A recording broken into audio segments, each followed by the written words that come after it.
Meeting to order.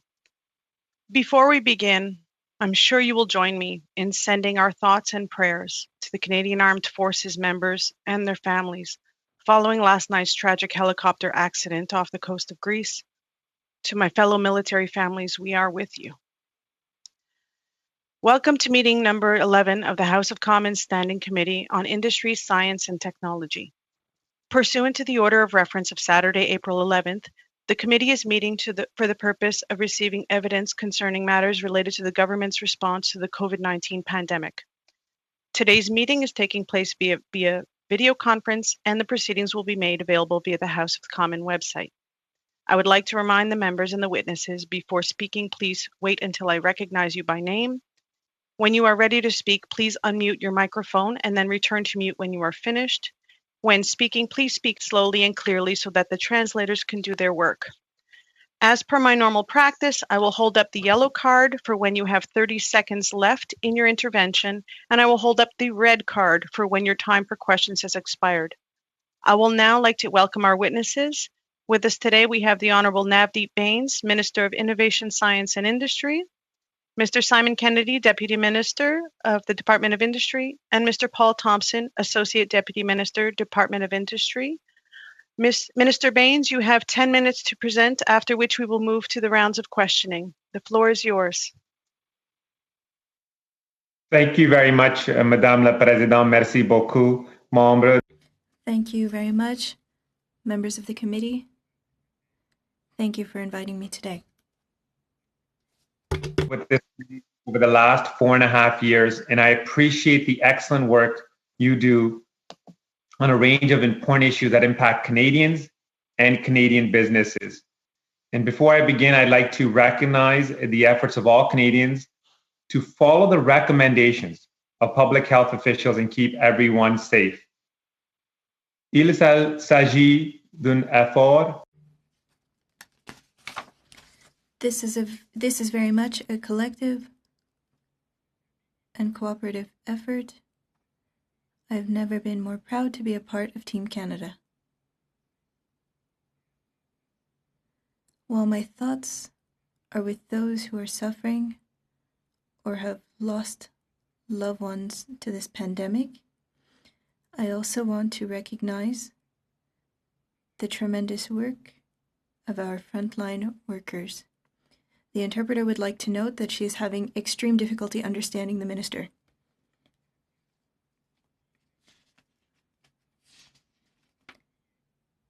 I also want to recognize the tremendous work of frontline workers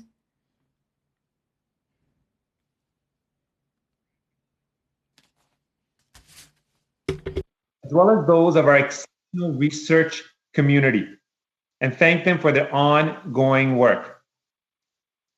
Let me start by addressing the restart of the economy. We know that while the shutdown measures are in place, there will be real impacts, but we cannot lose sight of the significant gains we have made in keeping people safe. We need to restart the economy only when the time is right, when we are certain we can maintain the health and confidence of Canadians. And there needs to be coordination based on science, data, and expert advice to realize our shared ambition of seeing our country through this. Second, I'd like to address Canada's industrial response to the COVID-19 pandemic. Over the past month, we have put the full weight of the federal government behind a plan to recalibrate industrial policy and supply chains.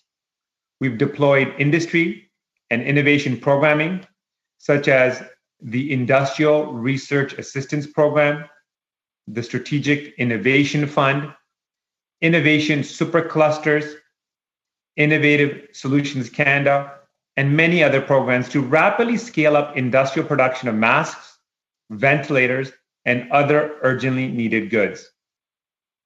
And industry has answered our call. Through our online portal, we've heard nearly from 6,000 Canadian companies that have stepped up to offer their capacity and expertise. These firms are now pivoting towards making face shields, gowns, and other much needed goods to help keep frontline healthcare workers safe. And the mantra is simple: It's buy, and build to meet the needs of a pandemic on a scale the country hasn't seen since Canadian industry mobilized to support the greatest generation overseas. And we're now starting to see the results of these partnerships. Contracts are now in place for more than 30 million medical gowns. Well-known companies like Bauer, Stanfield, Canada Goose, and General Motors have begun producing personal protective equipment. And we're working on contracts with 14 different companies to deliver millions of face shields. Companies like Starfish Medical have teamed up with key partners to produce ventilators using intellectual property first developed right here in Canada. More than 1 million liters of ethanol will be provided by Canadian distilleries through the hand sanitizer manufacturing exchange, and 55 million masks have been ordered, and we're working to step up mask manufacturing domestically so that we can assure Canada's access to these vital pieces of personal protective equipment. This shift has not only allowed us to respond to the need for protective equipment, but has allowed us to keep many Canadians on the payroll. Nous avons communiqué avec. The government has contacted every company that put its hand up, and we're working with all levels of government to leverage Canadian industrial expertise.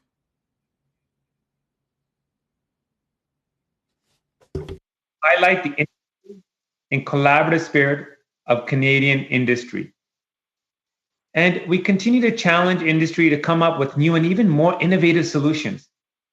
And throughout this process, companies of all sizes and all types from every region of the country have stepped forward with passion and commitment to do everything possible to help us fight the virus and keep Canadians safe. In addition to working with industry, the government has also been supporting Canada's world-class scientists, medical experts, and researchers in fighting COVID-19. Nous investissons massivement. We are investing aggressively to develop a safe and effective vaccine and to ensure that Canadians have access to it and to treatments as soon as they are available.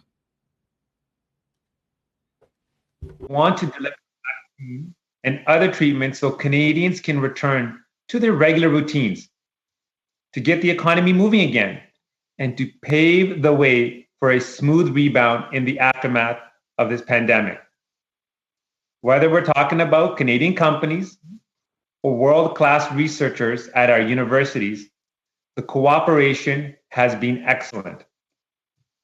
Madam Chair, honorable members, we all just want to get the job done. That is, after all, the Canadian way. This concludes my remarks, Madam Chair. Again, thank you for the opportunity to speak with your committee today, and I'd be pleased to answer your questions. Merci beaucoup. Thank you very much, Minister. And with that, we will move to our first round of questions of 6 minutes each. Our first person to have the floor is MP Tracy Gray. You have 6 minutes. Thank you, Madam Chair. Minister Baines, as you're aware, several provinces have moved up checkpoints to screen or restrict those traveling interprovincially over the past month. And maintaining supply chains to get our essential goods moving across Canada is very critical during this time. I've heard concerns from truckers and shippers that further restrictions could hurt their ability to move these goods within a reasonable time frame. Have you reached out to your provincial colleagues to ensure that supply chains aren't affected by these decisions? Thank you very much, Tracy, for that question. And I agree, it's important to make sure that we recognize that as we move forward around restrictions, it's done with the sole purpose and goal of protecting Canadians' health and well-being. We are working very closely with our provincial and territorial counterparts. I am in continuous engagement and constantly in contact with my provincial and territorial counterparts regarding supply chains in the movement of essential goods, particularly when it comes to food supplies and medical supplies. Those are absolutely essential as we deal with this current healthcare crisis. And as we work with the provinces to remove some of these restrictions, we want to do so in a coordinated fashion. Great. Thank you, Minister. Minister, maintaining supply chains is essential during this pandemic, and it's very critical. And last Friday on CBC, you weren't able to say the number of PPEs we've received internationally that were defective. Do you have this number now?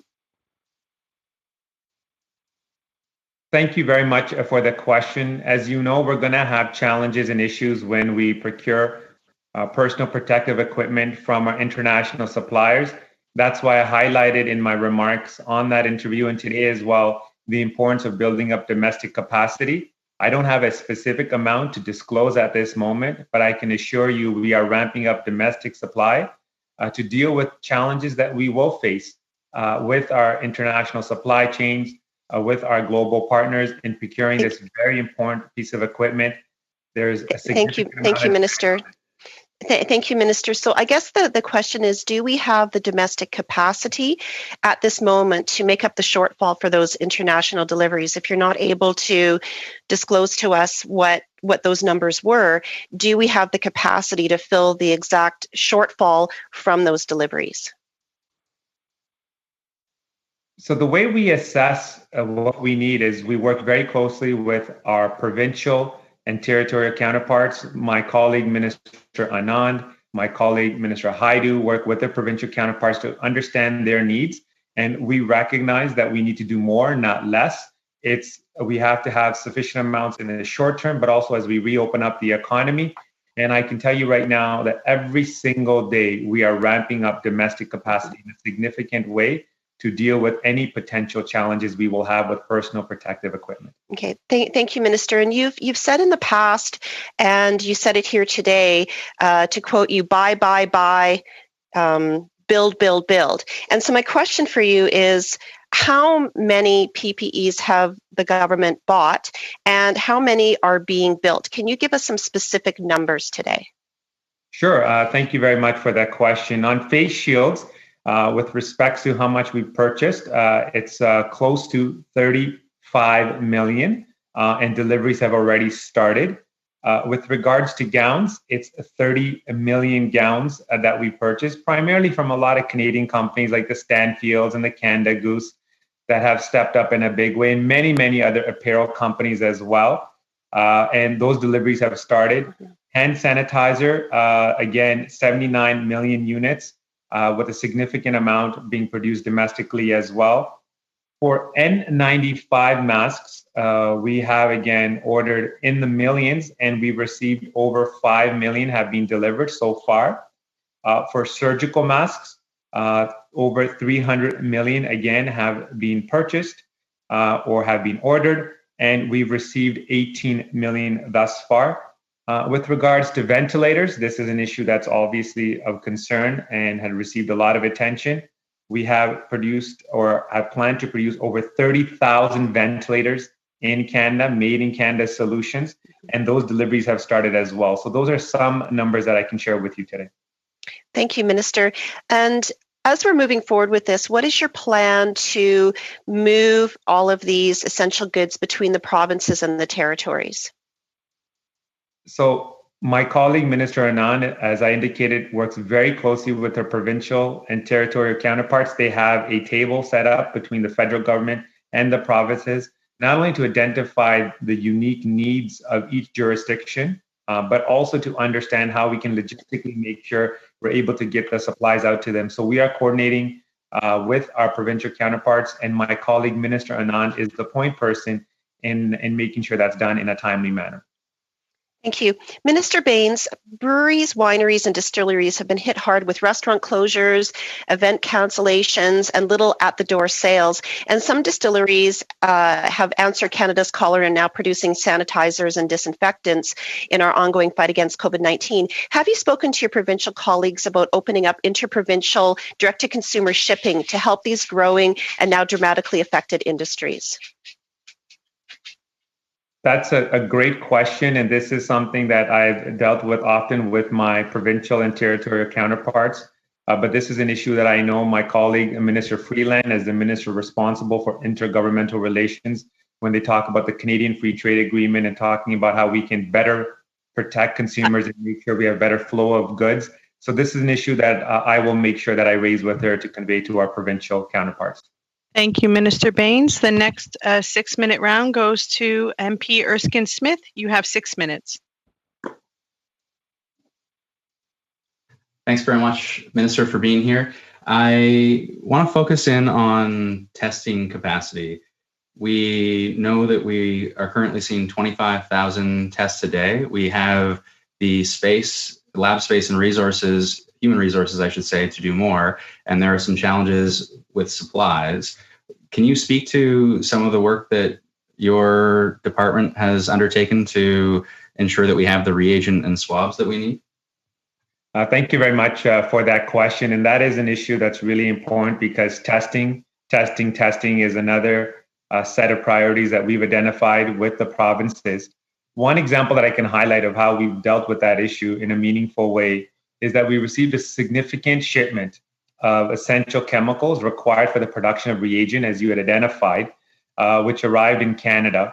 And it essentially allows this company called Lumen Ultra, which now is in a position to produce enough reagent for months of production. So as we continue to ramp up testing, we have that key ingredient, which allows that chemical reaction to detect that virus.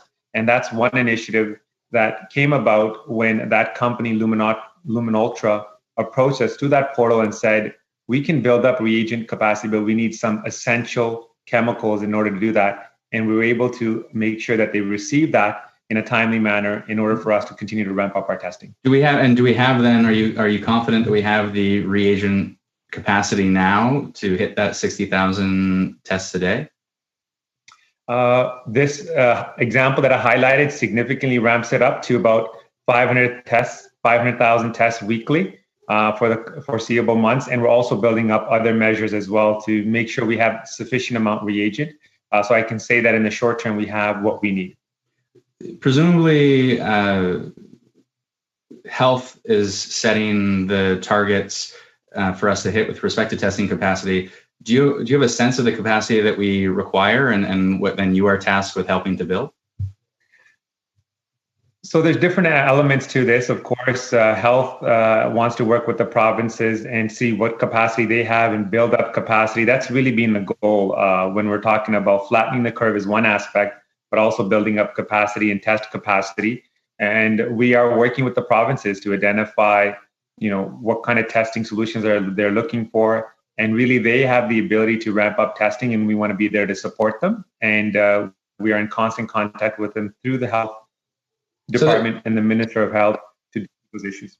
Thanks, Minister. With respect to viral testing, so we obviously have the lab tests, and we hopefully with that New Brunswick company, and hopefully we have an answer to swab supplies, and we're able to ramp up to at a minimum the 60,000 a day that we have the lab and human resource capacity for. On the rapid testing, how much has the government invested so far with Spartan Bioscience?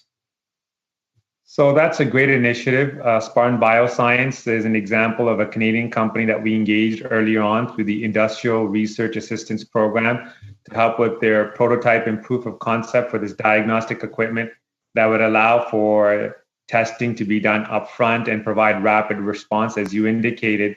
And we've made a significant procurement purchase order with them to make sure that we can conduct over 1 million tests.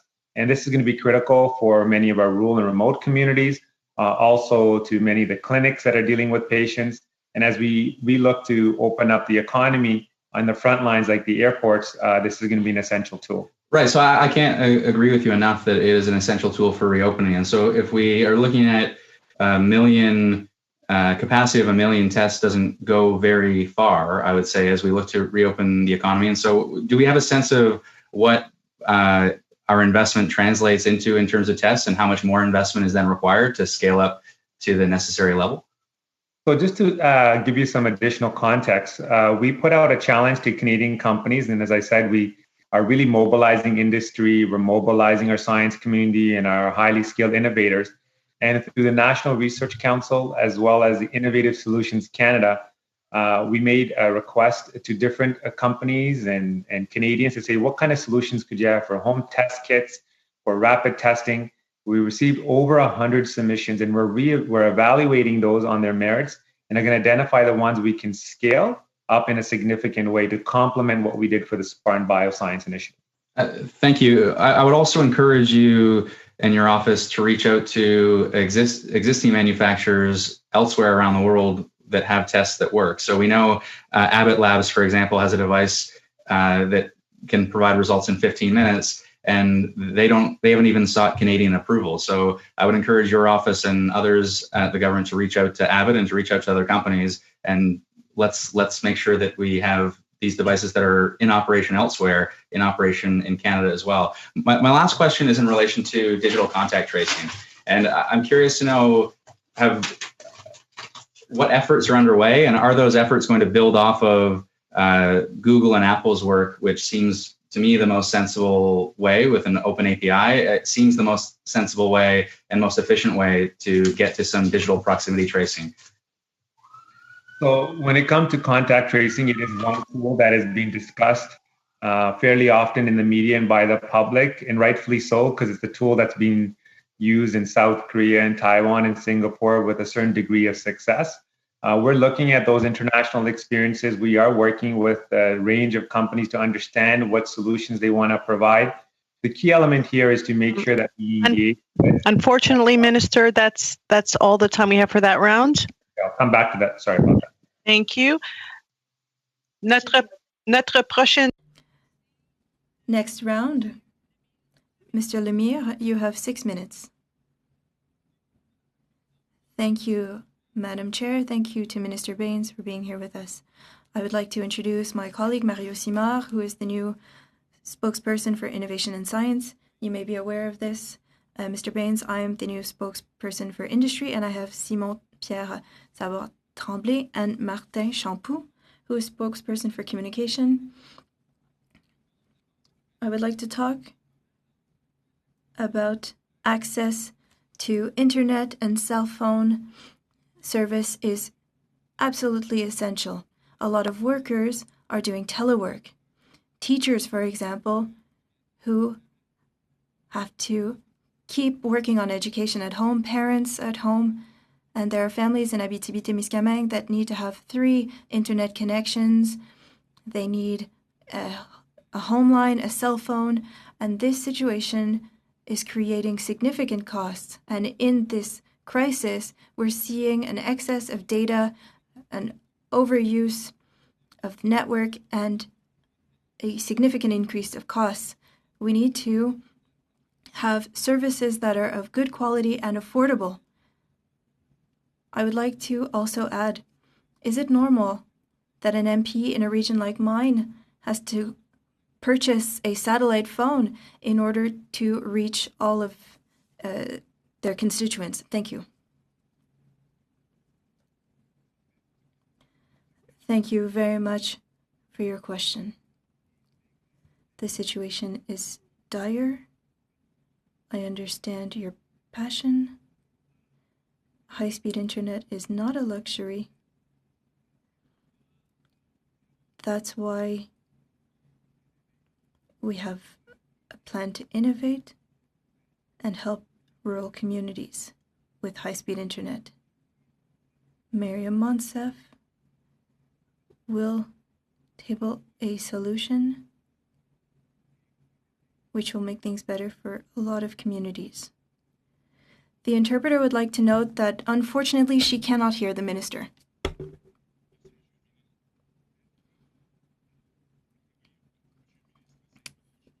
It's Martin Champoux.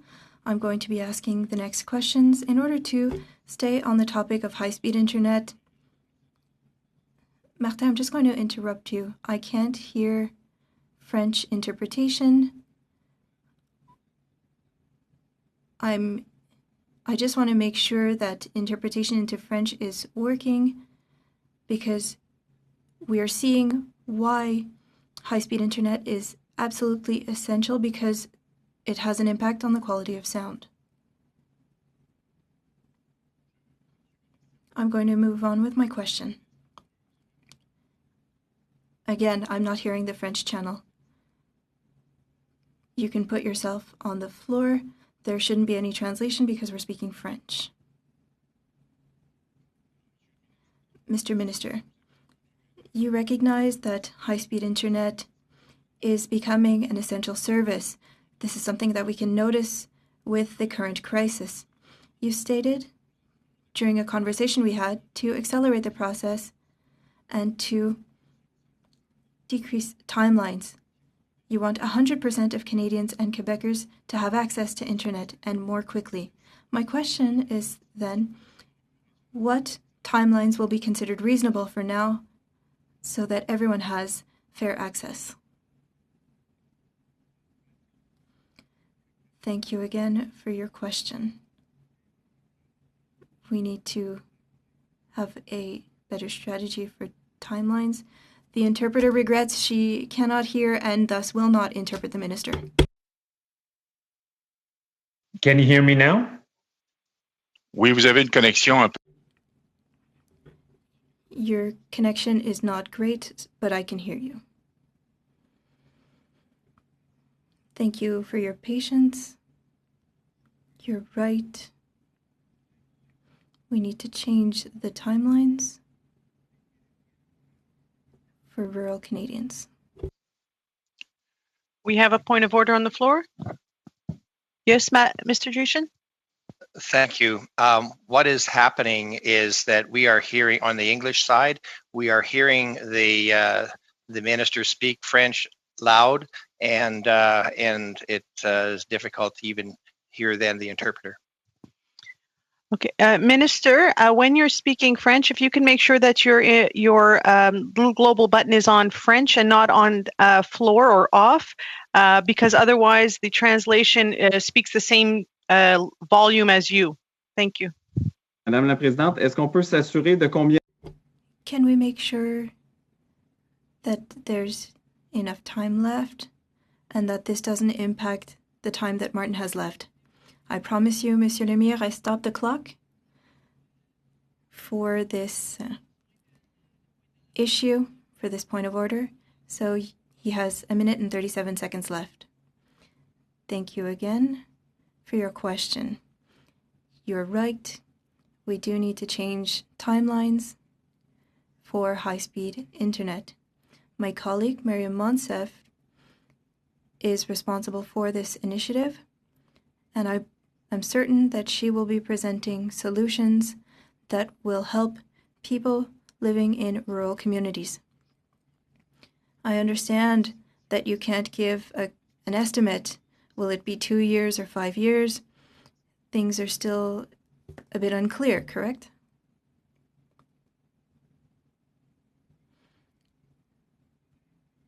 Yes, my colleague Miriam Monsef will be sharing a timeline and information about the program, but I know that we need to change these timelines because the reality is that things are very problematic and this is a priority for our government. You also said that you'll be working on this when the crisis is over. Why can't we work on this now, Mr. Minister, when things are quite dire right now? There are teams, I imagine, who are available to install the technology so that we can put in place measures. Why not start this work now? Answer. We will start very soon. This is a program that is already in existence. We have presented $1.7 billion in the last budget for that program, and we will present solutions soon. And my colleague, Miriam Monsef, will present solutions very soon. Next 6-minute round goes to MP Brian Massey. You have the floor. Thank you, Madam Chair, and thank you, Mr. Minister, for being here. When the Prime Minister was asked in Southern Ontario about the most pressing issue, he responded by quote saying, transitioning away from manufacturing-based employment as a driver in the economy. Do you agree with the Prime Minister's assertion there? I do apologize, Brian. Can you please just state the initial part? I didn't hear that part because of connectivity. Yes, sorry. That's okay. The Prime Minister, when he was in Southern Ontario and asked about the most pressing issue, he responded to the London Free Press by saying, quote, transitioning away from manufacturing-based employment as a driver to the economy. Do you agree with the Prime Minister? The Prime Minister and myself have promoted advanced manufacturing and increasing our footprint and investing in key sectors like the automotive sector and the aerospace sector. The Supercluster Initiative for NextGen underscores that. So I think clearly we're seeing that community mobilize now, and we are very supportive of the manufacturing sector. Well, my concern is the overall culture of manufacturing in Canada has been treated poorly over the last number of decades, resulting in a massive decline, not only in jobs, but also the GDP contribution to this country. Now it's being trumpeted because it's needed. But my concerns come in line with some of the investment we're having. I think of Connaught Labs, for example, which was the Canadian laboratory responsible for working on the polio cure and dates back to 1913. It was bought, subsequent entity, and have it. I think of, and as you're familiar, Mr. Minister, of NEMAC, where we did investment in NEMAC, a manufacturing facility in Windsor here, where the research and development is now going to Mexico, where public money that was announced by your government now is producing for Mexico, and the work is being moved there currently right now.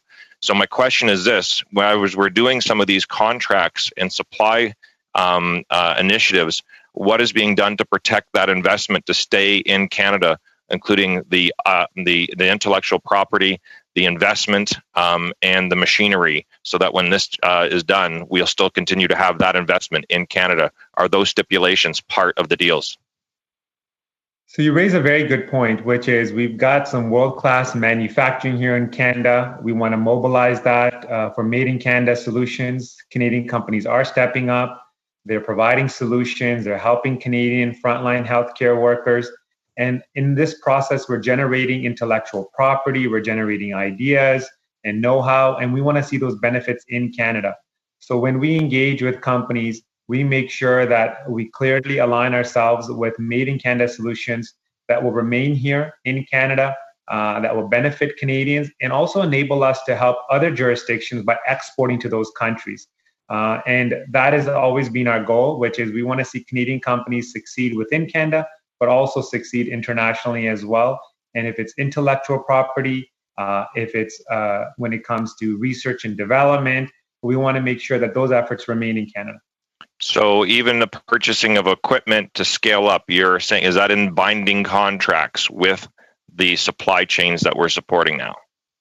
It depends on from company to company basis what the equipment is. But ideally, our overarching goal is to make sure we generate more research and development opportunities in Canada, that we generate more IP in Canada, and that Canadians see those benefits. Okay. One of the challenges that we've had in the past with the SR&ED tax credit, for example, has been it's created micro economies for researchers and consultants to actually apply for the grants for companies, and they get a cut of that. In the contracts that we're doing now for the supply chain that you're enhancing, and some very good stories that you were really good at outlining some of those terrific stories, but there's many other hundreds and thousands that are taking place. What percentage are being allocated to fees or third-party administration? Is it being handled right through by Industry Canada officials themselves directly with the employers, or are we actually also having part of the government support going to either consultants, advisors, or administrations of third-party groups? So we're dealing with the companies directly. As I said, we had a portal of over 6,000 companies that stepped up and identified opportunities to scale up and support Canadian efforts to build Made in Canada solutions for personal protective equipment. Many of the initiatives that we put in place with them, we deal with them directly, as I said. And if you want any particular numbers around how much we've allocated to different programming, we can let you know. But some of the key programs are Innovative Solutions Canada that I highlighted in my opening remarks. the Strategic Innovation Fund, the Industrial Research Assistance Program. And I still know that SHRED is a very popular program, and that is administered, of course, by finance. And we deal very closely with industry to understand their concerns. Okay, thank you. I know that, and I can tell you that the portals that you've set up, people are getting good service to them. My concern is that we build that portal system versus out of hiring third party or outsourcing of that, especially as people need answers. Real quickly, I know my time's running out. Are we doing any contract work with privacy issues that need to be enhanced because the privacy commissioner has asked for modernization? You've talked about that before. Unfortunately, Mr. Massey, that is all the time for this round. Our next round of questions is 5 minutes, and we will start with MP Rempel-Garner. You have the floor. Thank you, Madam Chair. Start my timer. Thank you for coming to committee, Minister. It's nice to finally see you here. Can you confirm that former Ambassador McNaughton is advising the federal government or your department in any way regarding the federal government's response to the COVID-19 pandemic? Ambassador McNaughton, is he advising ISET? Is that your question? Or the federal government in any way? I'm not aware of any formal commitment from him. I know that he's engaged with many, including myself, in giving us solutions and ideas of how to help Canadians. So I speak to him on a regular basis. Oh, okay, that's good to know. The reason that I ask is that The Logic reported today that former Ambassador McNaughton told a CIBC Capitals Market call that Palantir is advising the federal government on its response to the COVID-19 crisis. Can you confirm what he said, that Palantir is advising the federal government's response on the COVID-19 pandemic? So that's a very good question. We can get back to you on the specifics around that. So is what he said true, given that you talk to him frequently? I speak to him as a friend. He's someone that's guided me through many personal issues with my kids and my family. He's been someone that I've worked with in the past. So in that capacity. Thank you. On April 29th, in a press conference, the Prime Minister confirmed that the federal government would consider using or promoting contact tracing apps. Companies like Palantir and Clearview AI have said that they're doing this work pro bono. In fact, they've gone out of their way to stress this. The problem is Canada's primary federal privacy law, PIPEDA, only applies to commercial activities. So given this gap, if a company builds a contact tracing app for free at any level of government, what is the mechanism that would be used to ensure that the health data they collect on us would not be monetized or sold after the pandemic? So I think at this stage, what I would highlight is that there has been no official arrangement with any company around contact tracing. We are looking at different solutions and examining what possibilities exist there. We have to work with the provinces and territories to make sure that we have their buy-in as well.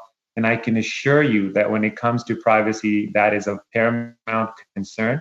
And the Privacy Commissioner on contact tracing said that the public health objectives and privacy protection can be achieved at the same time. And we agree with him that didn't answer my question, but I'm just going to go on to the next part. So if you're talking about the fact that PIPEDA exists, I'll draw your attention to an article that the Star published on April 29th, 2019.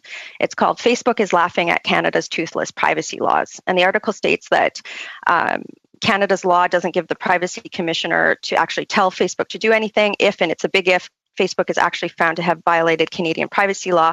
The maximum fine it could face in this country is $100,000. So if a pro bono developed application is used even on a voluntary basis in contact tracing efforts, would you say it's a fair characterization to say that functionally nothing really exists to prevent this data from being sold to, say, an insurance company for the use of, let's say, premium settings, given that Canadian health data is worth considerably more than $100,000?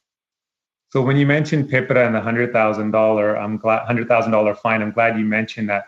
Those are some of the changes we brought forward through the regulatory process. It's a $100,000 fine per breach. So if you're a company and you have the breaches in the thousands and the millions, and that's often the case, that's a significant fine. So that $100,000 fine makes it very clear that the company must disclose any breaches to the individual and the Privacy Commissioner. This is an important step to protect Canadians. Are you confident, though, that apps that would be developed pro bono or with government would fall under PIPEDA? we take privacy very seriously. Our government introduced the digital. This is this is a pretty big question right now because your government is considering using these apps. Are you confident that a pro bono developed app would fall under PIPEDA? So I'm trying to respond. So thank you very much for the opportunity. As I said, privacy is a very important issue for our government. And if we kind of a yes or no answer going forward, we will make sure that it adheres to the stringent PIPEDA provisions that we put in place. And we also propose changes to the digital charter as well to make sure that. Have you made the provinces aware of this potential gap at all? Like, have you raised this potential gap with any of your provincial counterparts that are looking at contact tracing efforts with companies that are developing it pro bono? We work very closely with the provinces and territories to engage them on a range of issues, including issues around contact tracing. As I said, there's different solutions that are being proposed, but privacy will always be paramount. I'll take that as a no. Thank you. Thank you so much. The next round of questions goes to Madame Lambropoulos. You have 5 minutes. Thank you. Thank you, Minister Baines, for being with us to answer our questions this morning. Actually, one of my main questions is a little bit inspired by what Mr. Erskine-Smith was mentioning earlier, and testing kits. Quebec plans to reopen a lot sooner than a lot of the other provinces, and has a plan to send students back to school within the next 2 weeks, even though we're one of the provinces with the highest amount of cases of COVID-19. I was wondering if that's being taken into account when considering where these testing kits will be going in order to safely reopen society in Quebec, and in order to make sure that we're protecting the people who are going out there and who are potentially going to be spreading this virus. Well, thank you very much for that question. And we would allocate the personal protective equipment or testing initiatives where the needs are. That's why we constantly coordinate with the provinces and territories to better understand their needs. There's different burn rates and within different jurisdictions. Different jurisdictions also and provinces with municipalities pursue their own procurement strategies as well and are making purchases, looking at Made in Canada solutions as well. So it's important that we coordinate with them. And when it comes to testing more broadly speaking, and when it comes to reopening of the economy, we've been very clear that it should be guided by the advice of the public health authorities. We work so hard to save lives, to make sure we don't overwhelm our healthcare system, to flatten the curve. We don't want to undo that. And so it's important that we act in a thoughtful, measured way, in a coordinated way, in a collaborative way. And that's why we work very closely with the provinces and territories, particularly the province of Quebec, as they rethink of some of these initiatives. Thank you very much. Another one of my questions is regarding ventilators. And so I know that CAE, along with a couple of other companies, are partnering in order to produce 30,000 ventilators. And I was wondering when we think that the first ones will be delivered.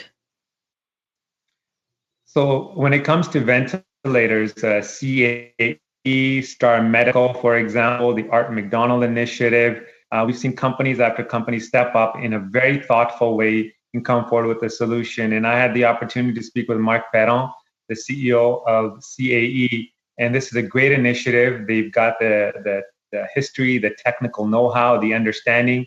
They were able to also rehire and bring people back to help build some of these ventilators.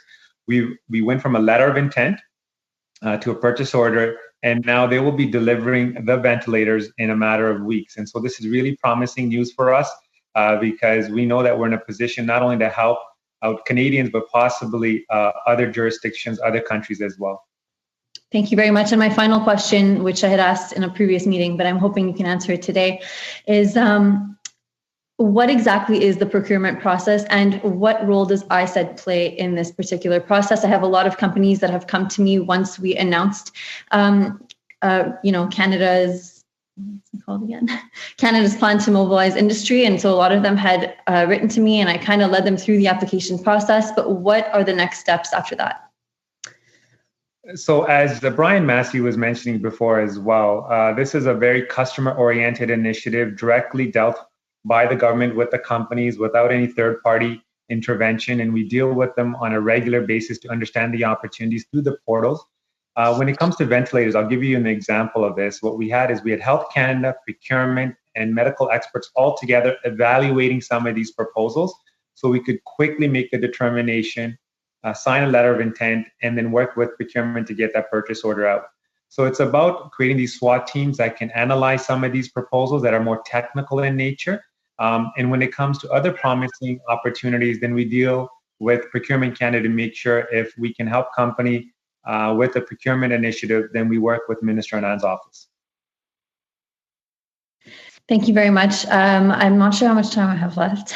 I should be timing myself, but. You have 39 seconds. Okay. Well, in that case, I'm just going to thank you because by the time I get through the question, you're probably not going to have time to answer it. So I thank you very much for your time today. Yeah, no, thank you very much. And I think when it comes to CAE, it's a great Canadian success story. This is a company that is a world leader in flight simulations and is a point of pride for us. And now they're pivoting very aggressively to building ventilators here in Canada at a very significant scale, 10,000 ventilators. And as I said, this will allow us to get this very important piece of equipment to Canadians and other parts of the world as well. Thank you. Thank you, Minister. And our next round of questions goes to MP Patzer. You have 5 minutes. Thank you very much, Madam Chair. So Minister Baines, you mentioned there's about 6,000 companies who have applied through the online portal. I'm just wondering how many of those companies have been engaged or are now actively producing PPE for Canada? So I can get back to you with the specifics on that. There's some companies that we just partner up and match with other companies if they're looking to scale up production or get a certain amount of equipment. Some we work through purchases as well. Lumen Ultra is an example where they're looking for other key raw materials. There are companies like Canada Goose and Stanfield, for example, that were willing to ramp up, but they needed the raw material. And so we looked at construction house wrap as a way to make sure we met Health Canada's requirements for medical grade gowns. And so there's all these different types of initiatives. So we can get back to you on that in terms of which companies we've engaged directly versus those that we've kind of supported with partnerships with other companies. I would appreciate that. Because actually, I did ask your deputy minister in our committee meeting last week about a report. And one thing I just wanted to ensure is that we get that report as quickly as possible. The last report took almost 3 months to get on our supplementary estimates. So if you could expedite that report, I would greatly appreciate that. If I can on that, Madam Chair, just to highlight a very quick example, just to illustrate how quickly, please. Being. If you ask Flavio Volpe from the Auto Parts Manufacturing Association, he's indicated to us that there's been 77 companies just in the automotive sector alone that have engaged in this process to retool, to scale up, to deal with personal protective equipment. And imagine that doesn't capture aerospace and the biotech sector as well, and other companies, for example, that have stepped up. So the order of magnitude is fairly significant. And right on. Okay, thank you. I appreciate that. So one thing I just wanted to address, earlier in your opening statements, Minister, you mentioned that there are several well-known companies who are retooling to make sure that they are fitting the requirements for PPE production, which is great, which is fantastic. However, the majority of these well-known companies are located in either Montreal or Toronto. I've been looking through several of your announcements and through a lot of the contracts trying to find companies out here in the prairies who in fact are participating. I'm having a hard time finding any. I'm just wondering why that is, and if you could just if you know of any ones off the top of your head from the prairie regions, if you could let me know about that. I appreciate that.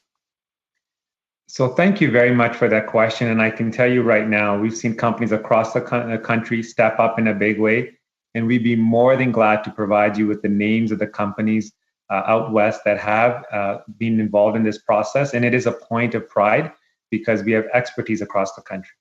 Yeah, absolutely. Yeah, there was some manufacturers here that in March that I'd taken them through the online application process. They were in contact with your office and with Minister Anand's office, and they were told to just kind of sit on the sidelines.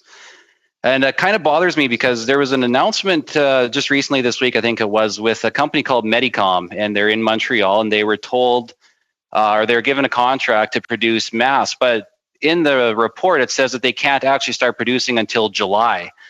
There's several companies, again, here in the prairies that would love to help out and would be able to help out and have PPE produced long before July.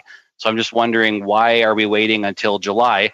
And just as a point of reference, that same company in France and in the US on February 7th, they ramped up production on masks in those countries. So why not Canada?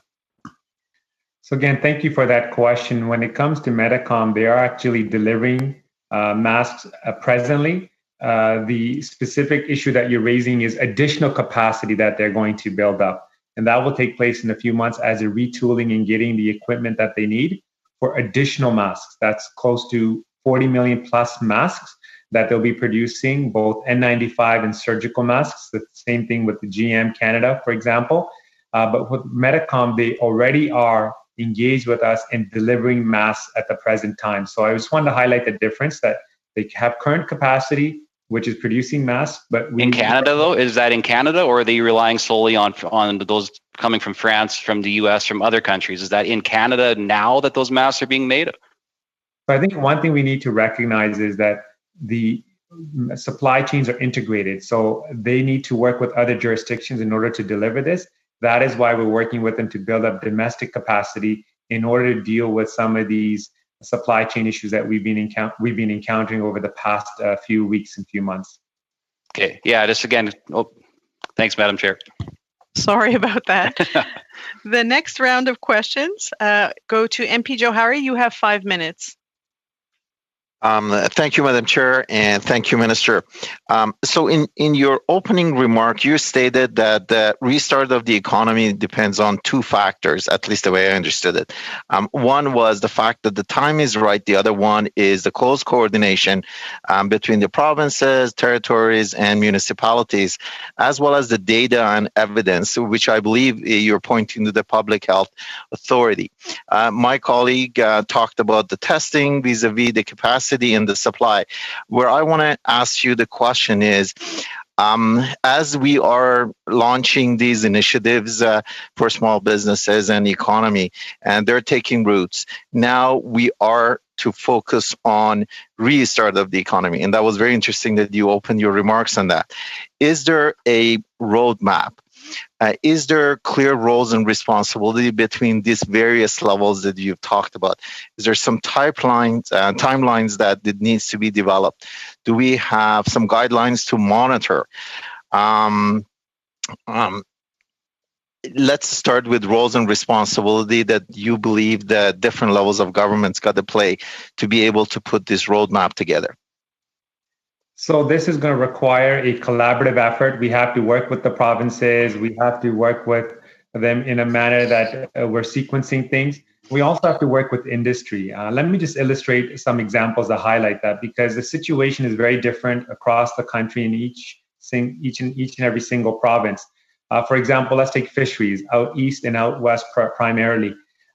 When you're on a boat, social distancing is a bit of a challenge. And so you need certain protocols in place with that. So we want to make sure that that's done in a very thoughtful way to protect those people in the fishing industry, fisheries industry. Then we can also focus on, for example, say the automotive sector. There's a fair amount of automation. There's a fair amount of space between the workers already, and workplace safety standards. I made it very clear that they need to keep a certain distance from one another. So, Minister, do I understand that you're saying one approach might be a sector by sector approach? No, what I'm demonstrating to you is that when the provinces are going about reopening up their respective jurisdictions, they have to understand the unique needs within their own sectors and within their own communities as well. So how does the government of Canada plays a role in monitoring this or developing guidelines for that? So one of the overarching guidelines and the views that we've had is that we have to be very clear that public health authorities and agencies are engaged, that it does not compromise the health and well-being of Canadians. As I've stated and the Prime Minister has stated, and many of my colleagues, including the Minister of Health, we've worked so hard to flatten the curve, to build up capacity, and we have to be mindful of a potential second or third wave if we don't take into account the advice of our public health agencies and the individuals responsible. So what tool do we use to monitor that? Is testing and the amount of tests that's done is the tool to use? Is there guidelines around that that's being developed? So testing is one such example. In this conversation today, contact tracing is being another initiative as well.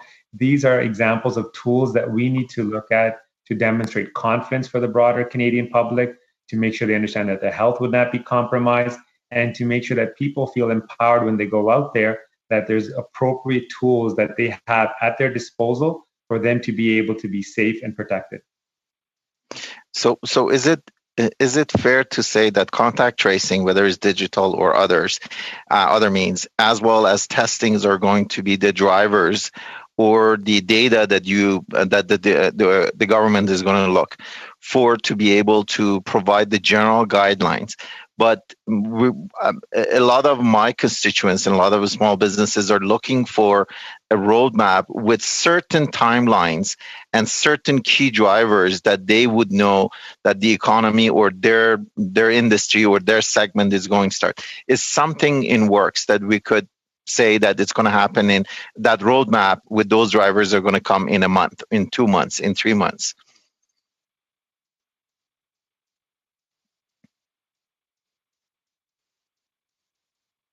Did I lose the minister?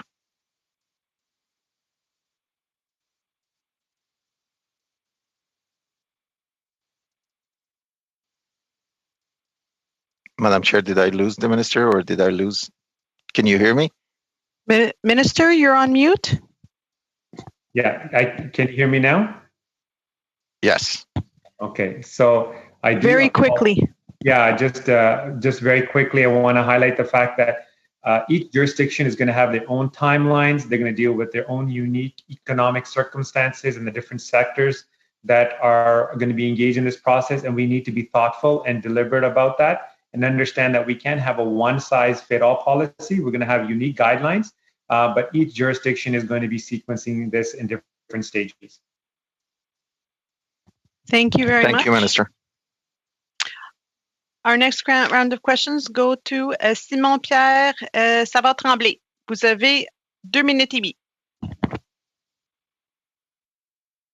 You have 2.5 minutes.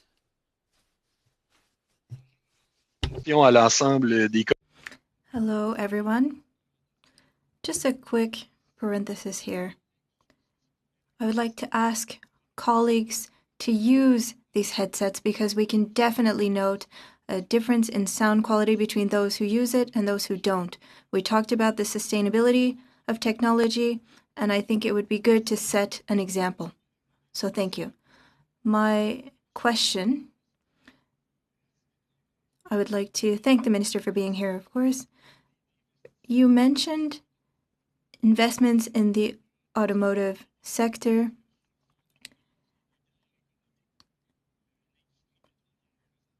And there's also the gas sector that's facing difficulties, but we're seeing a lose-lose situation. When gas prices are low, consumers will buy a lot of it. So we're not invited to do energy conversion in the industry. And when the price is high, well, then there's a lot of investment because it's a great business opportunity. Our green transition, as we've stated, did that transition die with this crisis? What will investments look like in the automotive sectors that you mentioned earlier? Thank you.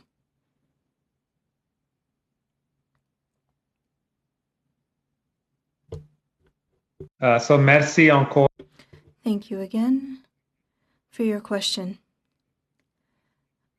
I wanted to also highlight the importance of the aerospace sector. It is essential for the manufacturing of important equipment, and also regarding the environment. Of course, the environment, as always, is a priority for our government, and we are going to continue working hard to find solutions for a clean transition. We want to meet our goals for the environment for 2030 and 2050. I'm going to ask a question regarding investments in the sector, as you mentioned. What is the nature of these investments? What will we be supporting? Will there be conditions for transition linked to this investment? What are we targeting with all of this? Sorry, we don't have any time left for that answer. Questions goes to MP Massey. You have 2.5 minutes. Thank you, Madam Chair. Mr. Minister, the Wi-Fi and internet connections, we've declared as New Democrats as part of an essential service that should be available for Canadian businesses and also schools. Right now are sending work home. What do you say to the telecommunication companies that are not providing sufficient release for on-school platforms, especially rural and remote? I know that some of the hubs prices and fees are very expensive, that are causing considerable hardship for a number of families. What's your plan for your government to either reduce those fees and services, or have expectations to provide more cost-efficient connections for Canadians, especially rural and remote? We do know that there is urban issues too, but rural and remote are particularly getting whacked right now. So our government understands the importance of making sure that we focus on quality service, on world-class networks at affordable prices. Those have been the priorities of our government. And we're going to continue to make sure that during this crisis and after this crisis, we continue to advance those goals. I would like to underscore that our networks have kept up with the demand. It's been remarkable, and we've got some of the best networks in the world. And I do want to acknowledge the field technicians that are out there every single day making sure that Canadians remain connected. And you highlight a very good point around rural connectivity. This is an area that clearly there's a digital divide. There's two sets of experiences, one for those that live in urban Canada and another set of experience for those Canadians that live in rural communities. We have put programs in place, but we need to do more. And I'm confident that my colleague, Mariam Monsef, will be presenting initiatives to improve rural connectivity. If there is a problem with pricing to consumers, will the government and yourself step in to regulate some of those pricings, because we have so many kids now that are doing online schooling and it's becoming an extra burden and barrier for equal education? So pricing, again, is being something that we've worked very aggressively on to make sure that we've seen prices go down. And because of our policies and because of the initiatives we put in place, prices have gone down, but we need to do more. And one example that I want to highlight is called Connecting Families. This is a $10 per month internet plan that is available to those families that receive the Canada Child Benefit. And I'm confident that if Canadians make themselves aware of this program, then more of them will take advantage of this initiative. Thank you, Minister. That's all the time we have for that round. We're now moving into the third round. The first 5-minute question goes to MP Dreeshen. Minister, I understand that you were to leave at noon. Do you still have a few more moments for us? I can make myself available. Yes, Madam Chair. Thank you so much. With that, we will move to MP Dreeshen. You have 5 minutes. Well, thank you very much, Madam Chair, and thank you to the Minister for being here today. Quite frankly, Minister, Canadians are at a stage now where their confidence is being strained, and we're getting a lot of flowery words from the government of things that are happening, but what we see in rural parts of the country, we see convenience stores that are open, and while we've got small businesses that are being shuttered, we have got packed parking lots where we have big box stores, but everybody else has closed because of COVID-19. So, the products that would normally be sold in these communities are being purchased now in these big box stores because they happen to have food associated with them. And this is certainly the way that's going to destroy the backbone of rural Canada. So I think that's really a critical part that we have to keep in mind. And just to go back to your, and one of the questions or discussion that I believe the block member had brought up, talking about oil and gas. Well, quite frankly, Minister, your mandate letter makes it clear that you don't even have oil and gas in that. And as an industry minister, it's kind of frustrating to see that it would not have been in that way. And of course, some of the actions that we've seen from this government has proven that is, of course, one of your major concerns or lack of concern. Meanwhile, we've got Canadian companies that are at the forefront of innovation and breakthroughs that could help us in the current battle against COVID-19. But to me, it's a mystery as to why the Liberal government has decided to turn its back on Canadian high-tech startup companies by excluding them from the eligibility from the Canada Emergency Wage Subsidy.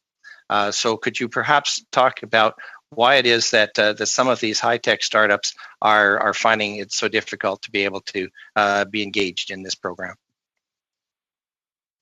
Thank you very much for that question. And I can start off with the last point that you raised in terms of high-tech companies. We've introduced a $250 million program through the Industrial Research Assistance Program to help high-tech companies, startup companies, pre-revenue companies, companies that are scaling up, SaaS enterprises. We recognize that when we have these broad-based programs, some companies may not necessarily get the support that they need. So we quickly pivoted and supported our startup ecosystem through that initiative. And if necessary, we'll scale that up. In terms of the challenges that businesses are facing, we have put forward record liquidity measures through Business Development Bank of Canada, Export Development Canada, working with our financial institutions. And right now, there's over hundreds and hundreds of thousands of loans that have been issued to small businesses. And the point that I want to underscore there, as you mentioned, for many communities, small businesses are too big to fail. Prior to COVID-19, we had over 1 million small businesses that employed over 8 million Canadians.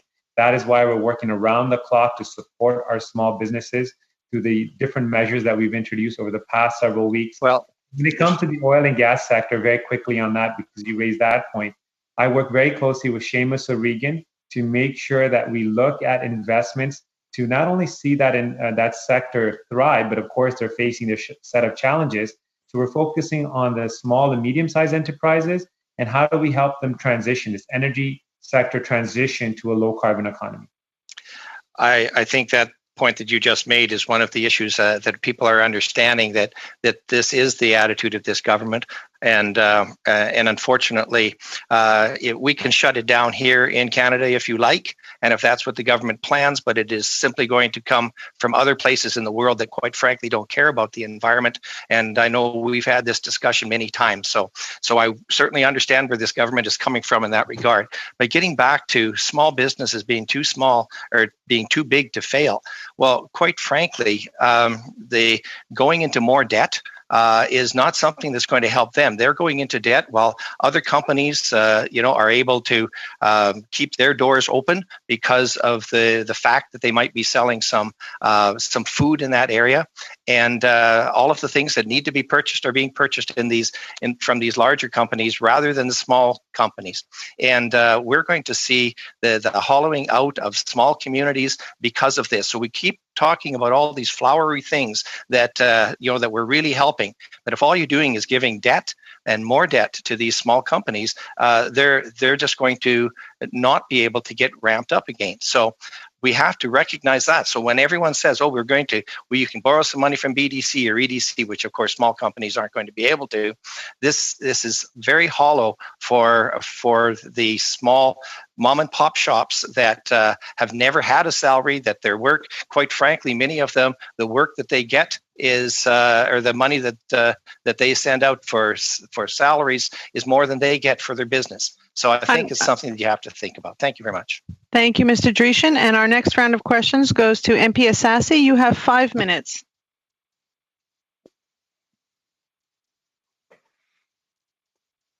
MP Asasi, you're on mute.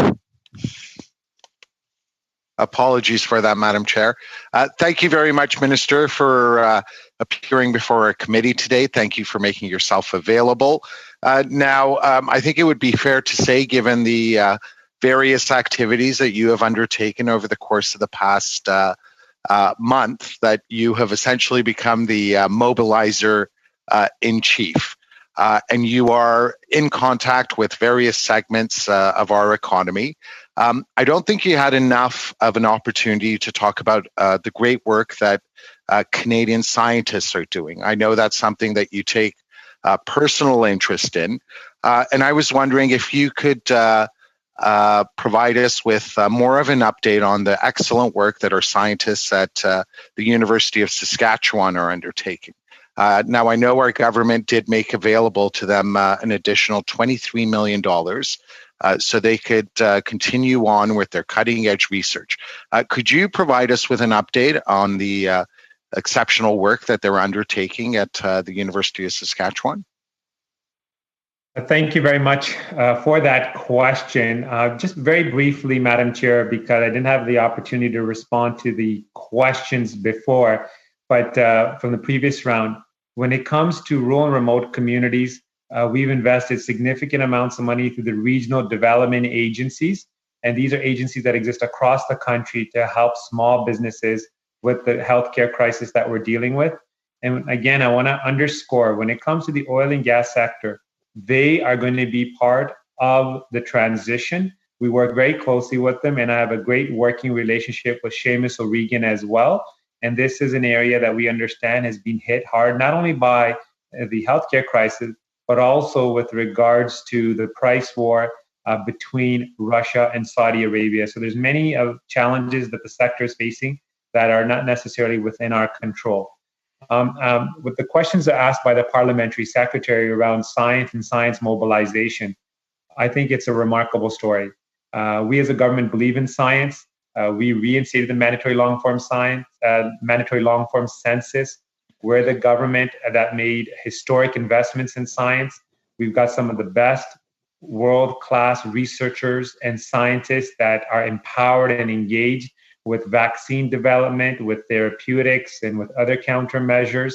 All of this designed, again, to help Canadians, to protect Canadians, and we're very excited about the work that they're doing. Vital Intervac, the one that was highlighted, is the International Vaccine Center in Saskatchewan, where they're now looking at building up clinical trial capacity. And what we've done is not only make sure we mobilize scientists, but give them the resources for clinical trials, both for the development process, and ultimately we want to focus on broad manufacturing, biomanufacturing production as well. And we've invested over $1 billion in this initiative, again, to complement the investments we made in the past. We've also ramped up our production facility at the National Research Council there as well. And so these are part of the different initiatives that were announced by the Prime Minister and by Minister Haidu as well, on top of the testing initiatives, the Immunity Task Force, Genome Canada, all designed to look at how we can mobilize the science community and our researchers to deal with this incredible challenge that we're facing. Thank you very much for that. Now, to turn to a very different type of push, not the push for developing a vaccine, but the push we're seeing from various provinces to reopen. I know that the program you have with IRAP is very, very important to those efforts. Could you tell us, because you did touch on IRAP, but could you tell us how crucial IRAP is in assisting various provinces return back to business? So over the last 4 years, Madam Chair, we have significantly invested in new industrial policy called the Innovation and Skills Plan. In order for us to have a strong, innovative economy, we need to invest in skills, we need to invest in talents and people, upskilling, reskilling. That is our competitive advantage. That's what's going to differentiate our companies, enable them to succeed on a going forward basis.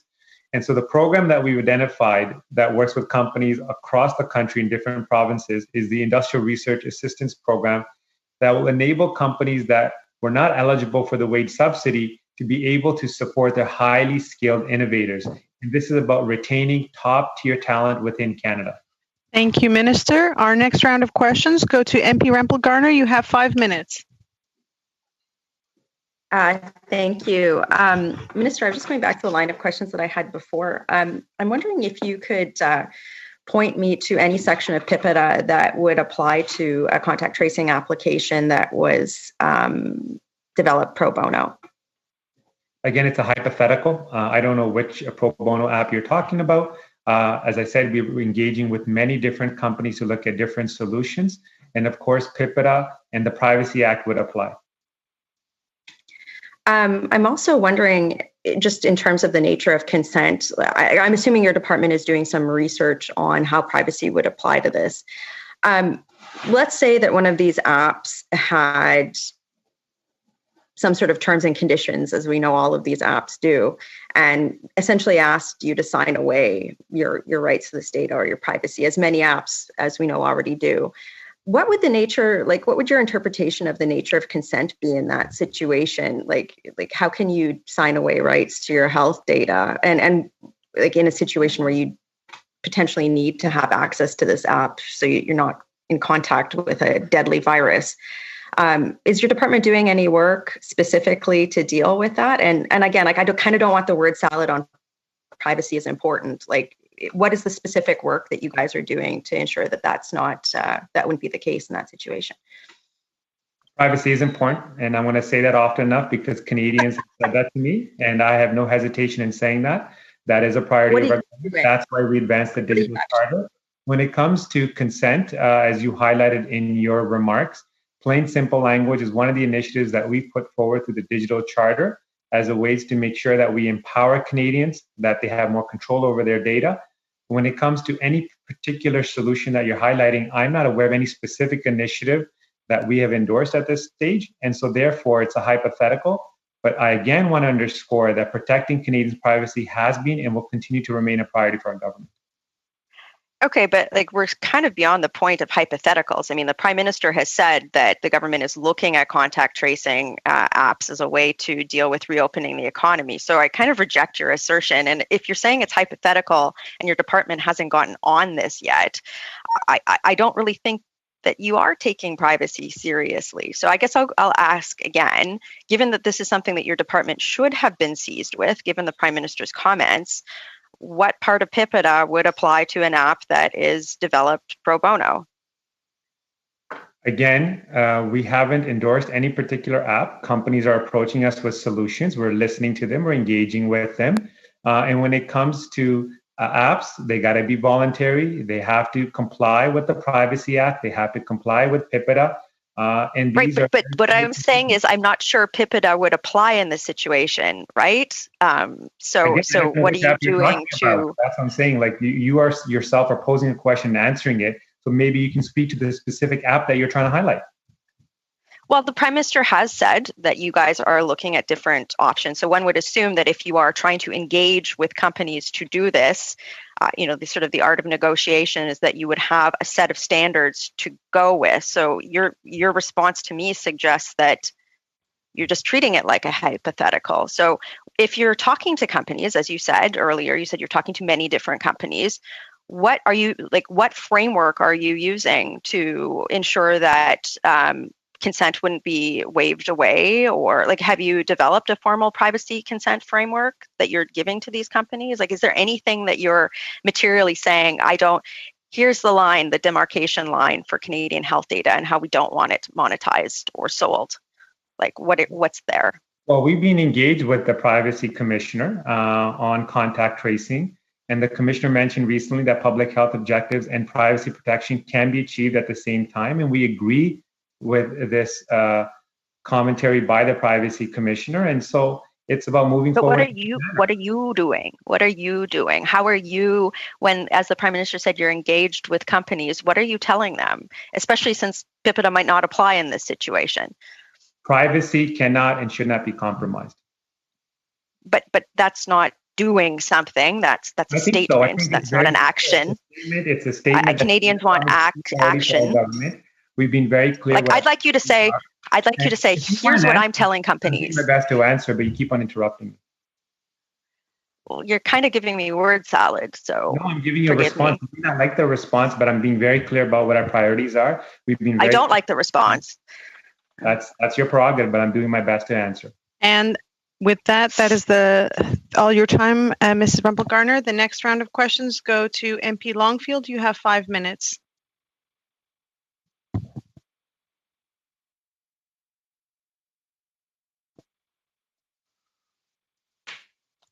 MP Longfield, you're still on mute. That's going to be the quote of the COVID era. I'm going to be splitting my time with the member from the West Coast, Paul Manley from the Green Party, to have his perspective as part of our conversation, and I appreciate him being part of the meeting today. I'd like to go from the hypotheticals to reality in terms of the auto parts manufacturing being part of the North American, in fact, the global chain. And as we are influenced by other regions, such as the United States opening up their truck manufacturing, and we have auto parts manufacturers in Ontario supplying that chain, whether ISED is working with Health Canada to ensure that we have the proper PPE for workers that are being pulled back to work because of supply commitments in the global chain. Yeah, I think when it comes to Health Canada, the thing that I want to underscore is as of April 28th, a total of 763 medical device establishment licenses have been issued. So we're working very closely with Health Canada on personal protective equipment to make sure we maintain standards. And Health Canada is acting in a very nimble and flexible manner to make sure they accommodate the feedback we're getting from industry with regards to mobilization in many sectors, including the automotive sector, as you highlighted. And I can tell you right now, ABS Friction, which is located in your riding, is part of the Ventilators for Canadian Consortium. And that's a success story of companies coming together, mobilizing, engaging the super clusters. And we've created a process where we've got Health Canada, we have procurement and medical experts that created a SWAT team so we could have a quick solution and in order for us to scale up. Thank you. And we also have Precision Biosystems working on testing equipment. And so testing is going to be also very important. In just a few seconds, so we can move over to Mr. Manley, we need to ramp up testing. How are we engaging with companies like Precision Biosystems? We're working very closely with them. They approach us through the portal, and we're in a process now of working on next steps with them. These are incredible, innovative companies that have solutions that are going to protect Canadians. And it's a point of pride because it reflects our incredible industrial base, our innovation ecosystems, and it's all about protecting Canadians and making sure that we support our frontline healthcare workers. And it truly is a point of pride. Thank you. I'm sure proud of them as well. Over to you, Mr. Manley. Well, thank you for sharing your time, MP Longfeld. A comment for Minister Baines. My brother lives in Taiwan, and they're not testing a lot of people there. If you look at the stats on the world stats, it's 2,600 tests per million there compared to 20,000 here in Canada. Their solution is very simple. They had their first presumptive case the same day as Canada. They're down to 429 cases. They've only had 6 deaths, and they just have masks. Everybody wears masks. You can get 3 masks at the pharmacy. They're made of the same kind of, they're like the surgical masks, not the N95, but what's made with the K10S pulp that's produced here in my riding at Harmac. You get 3 masks a week. Everywhere, every building you go into, there is hand sanitizer where you enter. They're not using contact tracing. They're not testing everybody. My brother teaches there. The kids all wear masks. He wears a mask. They shut down the school for 2 weeks, and that's it. So we need a solution like that here in Canada where we can produce masks for citizens so we can get the economy up and running again. I want to know what's being done about the issue of internet. I've got some constituents who live half a kilometer away from a major development, and TELUS and Rogers are saying, or TELUS and Shaw are saying it's $5,000 for them to get high-speed internet half a kilometer down a road. So these are 2 issues that I'm interested in hearing about.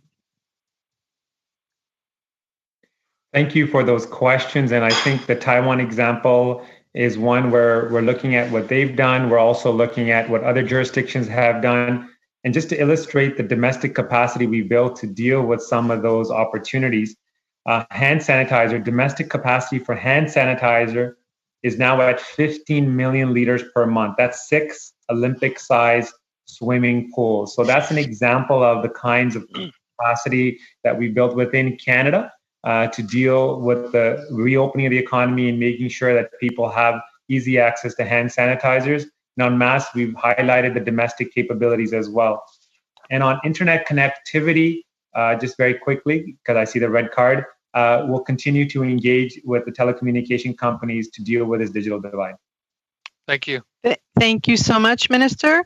Notre prochain tour, c'est... Our next question will be for Mr. Lemire. You have 2.5 minutes. Question. My question for the Minister is very simple. Are you ready to recognize that access to the internet, to the cell phone network, is an essential service? Answer. I agree. High-speed internet is not a luxury at all. It is absolutely essential. This is why our government invests in a program, Connect to Innovate, and there are 200 communities across Canada and Quebec as well that were targeted by this program. This is why we work every day to find solutions that will improve the digital economy. Question. You said earlier that changing the timeline was important because the strategy needed fine-tuning. So what would be an acceptable timeline? Is it 2030 or 2022? What would be a reasonable timeline for you?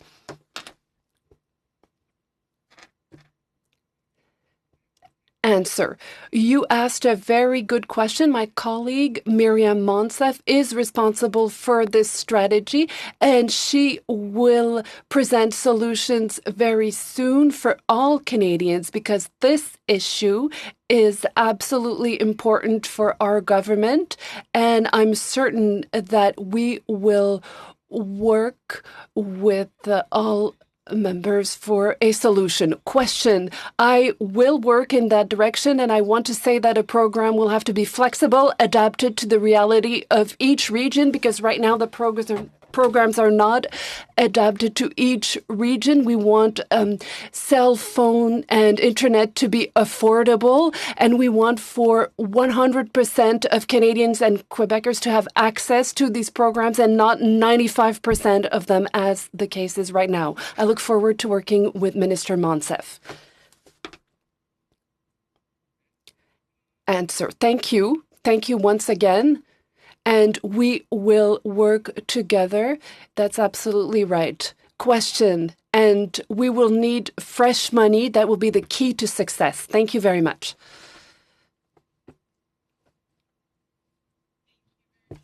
Our last round of questions for round 3 go to Brian Massey. You have 2.5 minutes. Thank you, Madam Chair.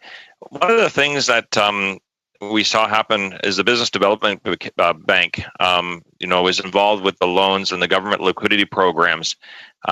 They quietly raised their rates to prime effective May 1st and took a 7.5% reduction reference off their website. So were you aware that the BDC is actually raising their rates and borrowing right now? And what do you think about that and whether or not there'll be some intervention on the BDC?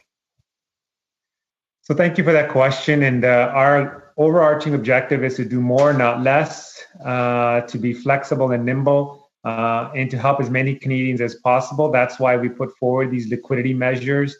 By making sure that we strengthen the balance sheet for BDC to give out more loans. And we're engaged with them to make sure that they come forward.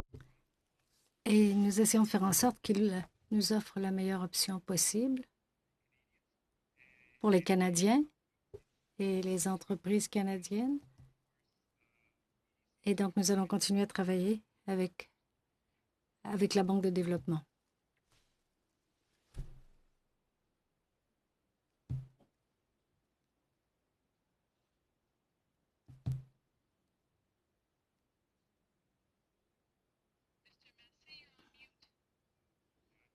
Monsieur Massé, votre micro n'était pas branché. Ah, bon, je n'avais pas complètement appuyé sur le bouton. Merci. Alors, question complémentaire. Est-ce que ça ne semble pas absurde qu'on facilite le travail auprès de la Banque de développement tout en leur permettant d'économiser sur les frais d'emprunt. Ce serait plus logique d'avoir des coûts moins élevés. Pourquoi est-ce que la banque peut augmenter ses taux à un moment où on veut faciliter les efforts dans l'économie? Nous voulons avoir autant d'entreprises que possible qui soient admissibles. Le son fluctue et l'interprète n'entend pas le ministre Baines ou l'entend très mal. L'interprétation reprendra dès que le problème sera réglé. Bon, alors, il y a eu un changement, Madame la Présidente. Nous allons vérifier l'interprétation. Monsieur le ministre Baines, nous avons du mal à vous entendre et les interprètes ne peuvent pas interpréter lorsqu'ils ne vous entendent pas ou qu'ils vous entendent mal. Madame la Présidente, le problème, c'est que nous sommes sur l'anglais, mais nous entendons l'interprétation vers le français. Work for me, but that's not going to help anyone who needs the French translation. Thank you. And I'll just check quickly with the clerk and IT if they can double check that. I think it's the setting in the translator booth. Yeah, I think you're right, Lloyd.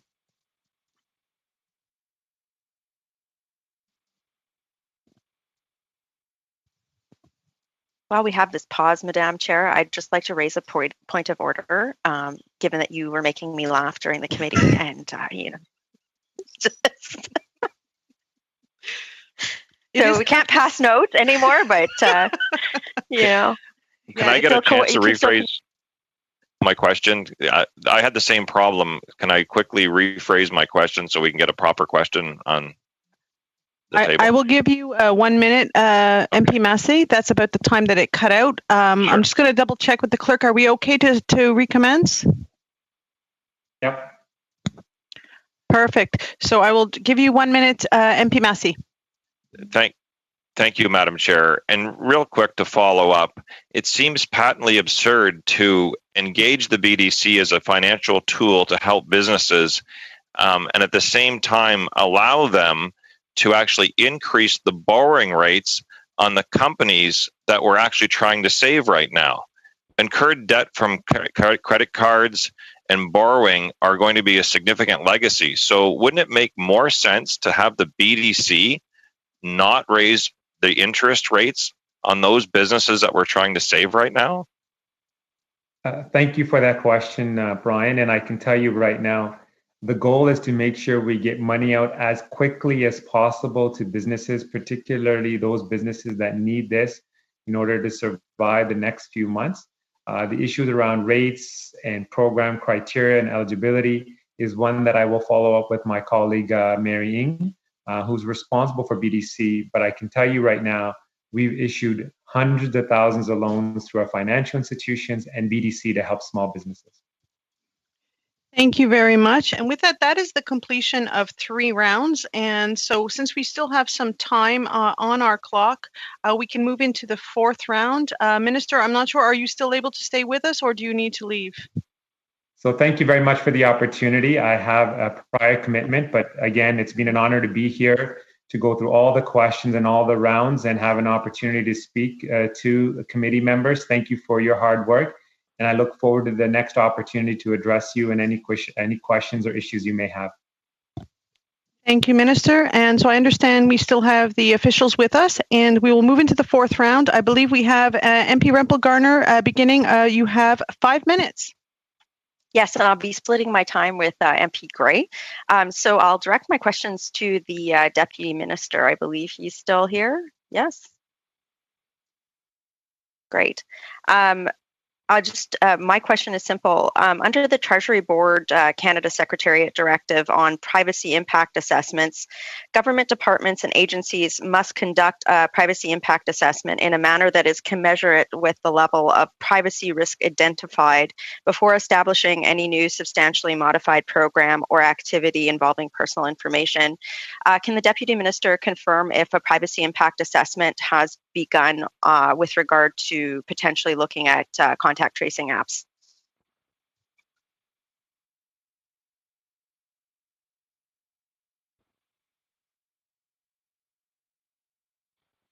Thank you for the question. It obviously, as the minister said, we're looking at a variety of different companies that have come to us and organizations that have come to us in this issue. And absolutely, any of the discussions we're having would involve the Department of Justice and would involve a privacy impact assessment. So absolutely, that will be part of the consideration. Have any of those activities begun yet?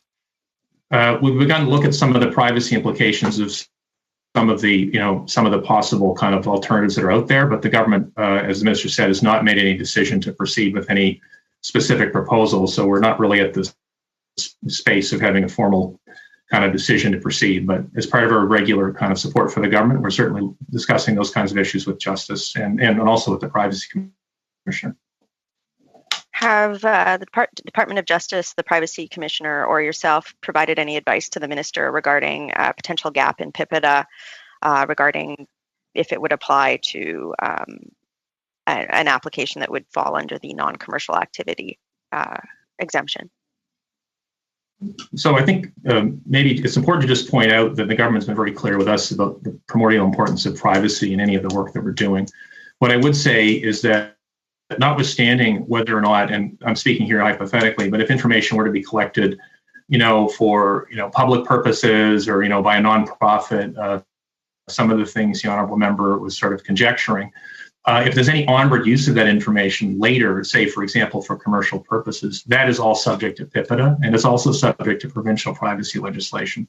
So I can say pretty categorically that at this point, looking at the various proposals that have been brought forward, well, A, we would not be entertaining anything that would create privacy risks, and B, we would have significant kind of frameworks and rules that would apply in the event that there was concern about onward use of data, and anything that we did would certainly be with full transparency for the Privacy Commissioner and also in consultation with the Justice Department. So just to assure committee members, there's Sure, but can you point to any jurisprudence of a similar situation where the government has contract? Because again, like in the media, the most of the conjecture is that these apps would be provided, quote, pro bono. So do you have any jurisprudence that you can point to where a similar situation has come into place? There's a free app and companies have then had onward use of data where there has been a successful conviction on behalf of the, or a fine on behalf of the government. I think all I could say at this point is to just maybe re-articulate the principles and explanation I've just given. And, if at some point the government indicates that it's, supporting one approach or another, I'd be more than happy to come back and kind of go chapter and verse why that option met the kind of principles I just enunciated. It's a little hard to kind of talk in theoretical terms. There is no proposal that the government is currently backing. As we're looking at the various players who are coming in, and as we're looking at various options, all the considerations the member has noted, we certainly are taking into account. And we would not allow a situation I'll send it where to Ms. Gray because I'm over my time. Okay. Sorry, thank you. Great, through you, Madam Chair. My questioning is also for Mr. Kennedy. When we're looking at opportunities for industries as we move to reopen our economy, under the Regulatory Reconciliation and Cooperation Table work plan set out by the Canadian Free Trade Agreement, federal provincial standardization for corporate registration was due at the end of 2019 to reduce regulatory burdens. And the table itself says that businesses face substantial amounts of red tape when registering their companies as they seek to expand operations in other provinces. Can you confirm if this specific issue has been resolved? Very quickly, Deputy Minister. I can come back to it, but there's been a lot of work to advance that file. I'll be happy to give details later. Thank you very much. And our next round of questions goes to MP Longfield. You have 5 minutes.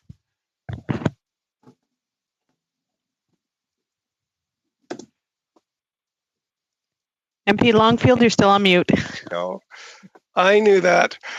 I'd like to start off with the coordination we have with the provinces on opening plants. Toyota in Cambridge has announced an opening, and the provincial Department of Labor has gone through the plant to look at the isolation measures being planned. They're delaying some parts of the operation opening until some standards are met provincially. And we're working through Health Canada also in terms of testing and PPE. We have been pressed as MPs to give some timelines on when plants will be opening. Could maybe one of the members or representatives from the department talk about the coordination efforts that we have with provincial jurisdiction in order to achieve a safe opening of our plants?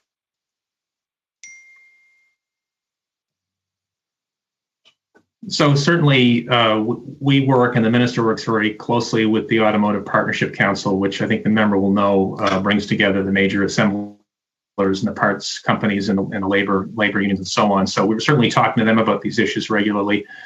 Federally, we're also working very closely with our colleagues in the Health Ministry, the Public Safety Ministry, the Labor Ministry. So all the ministries you might expect will be involved in issues like determining who are essential workers, the production of personal protective equipment. On the specific issue of when plants would reopen and kind of what some of the safety issues are, mostly for reasons of jurisdiction, I would have to defer to my colleagues in the Health Ministry and the Public Health Agency, because those are really kind of health related decisions. But just to assure the member, there's a lot of close work with them, and we bring that industry knowledge to the table when they make those decisions. Great. I think as we go through this crisis and see the importance of cross-jurisdictional cooperation, not only from the political side, but also from the department side, it's a glimpse that most Canadians don't see on a day-to-day basis or appreciate. Well, on the other, pardon me. I'm sorry, please, over to you. I was just going to say, just to assure members in the committee that you'd mentioned the automotive sector in particular, we work very closely with our colleagues at the provincial level, and we work very closely with our colleagues at the federal level. So we have good conversations with the Ontario officials who work with you. Well, another large manufacturing plant, if you want to call it that, in Guelph is also a food processing plant. Cargill has a plant in Guelph, facing a lot of the same issues.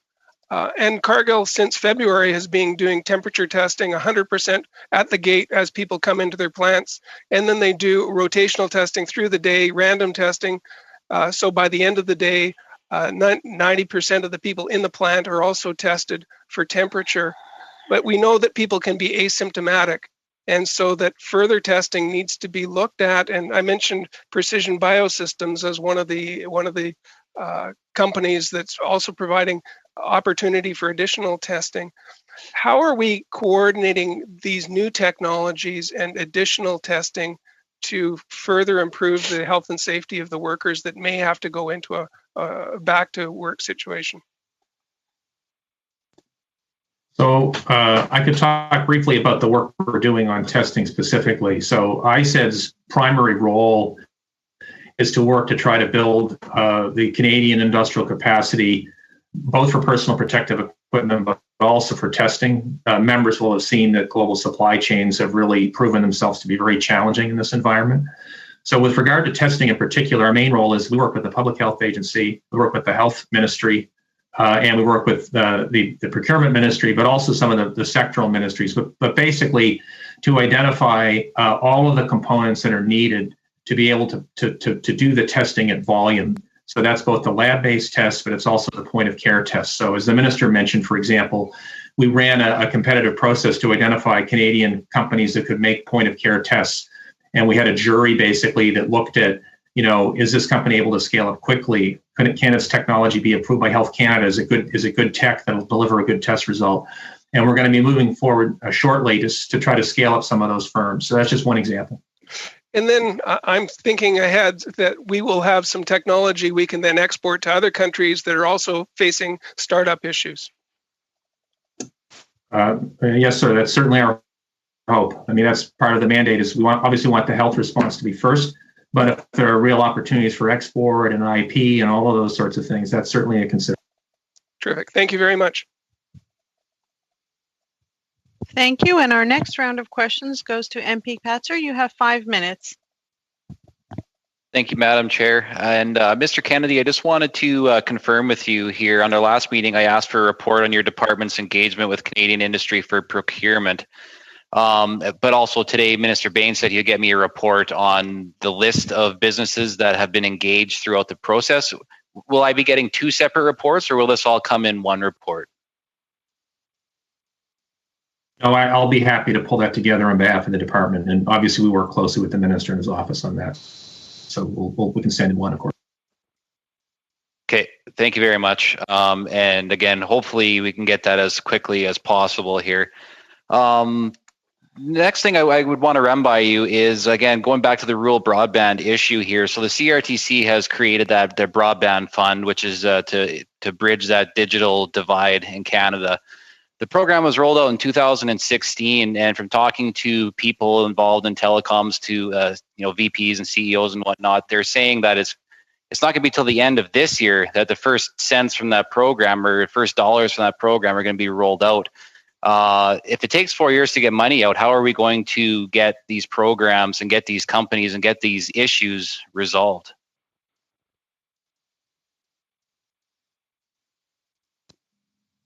Well, obviously, I think we want to move as quickly as we can. There is a substantial amount of money that's been devoted to broadband, and the onus is on us to try to move as quickly as possible. I will say that these are, in some cases, what amount to large kind of capital investment projects, and so there is a bit of due diligence in terms of having an application period where people can apply, then adjudicating to make sure that the best projects are selected first that have the biggest bang for the buck in terms of reaching citizens in rural areas.